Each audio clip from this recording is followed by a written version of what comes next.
ग्रहणा दिसा एक fix decision घेतलो. कहलो तो सांगतात तुमकां. बट ताज्या पयलीं न्हिजोन उठलें म्हणटकूच चाव तर जायीच.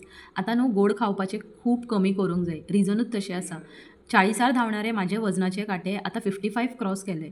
मोटें जालें दिसता हांव. आनी जालेंच बिकॉज नॉर्मली कपडे जे हांव घालतालें न्हू ते आतां वचना. जितले बीन हांव फिटिंगाक शिलाय मारतालीं न्हू ते सोडून सोडून म्हाका घालचें पडटा.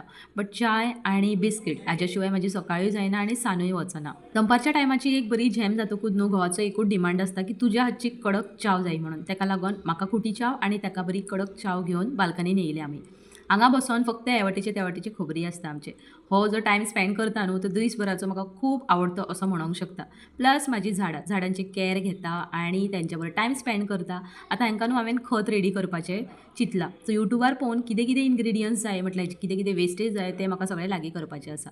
सो चाव बीन जाल्ली आनी म्हटलें आतां मातशें सकयल वॉक करपाक या. वॉक करता करता पयलें जाल्यार एक बरें बारीकशें रोज हांगा फुल्लेले आहले. आतां वॉक कित्याक वजनाचो कांटो वाडलो तेका लागून तेच ग्रहणाक डिसिजन हांवें घेतलें की आतांच्यान बरो 20 मिनटाचो काय ना जावं वॉक घेवपाचें. सकयल पयलें जाल्यार हांगा तुळशीची झाडां भरपूरशीं लागलेलीं आनी ती खंयच्यान जाल्यार वयर जी म्हाजी तुळस आसा न्हू तेजीच सकयल केसरां पडलीं. आतां ग्रहणाक घेतलेलो डिसिजन कितपत सक्सेसफूल जाता तें म्हाका म्हाजेंच पळोवपाचें आसा. आतां म्हाज्याच डिसिजनाक ग्रहण लागूंक नाहल्यार पुरो. सो असो आसलो म्हजो आयचो दीस. फाल्यां परत मेळया एका न्यू मिनी व्लॉगान. टील देन सबस्क्रायब करपाक विसरूं नाका. बाय.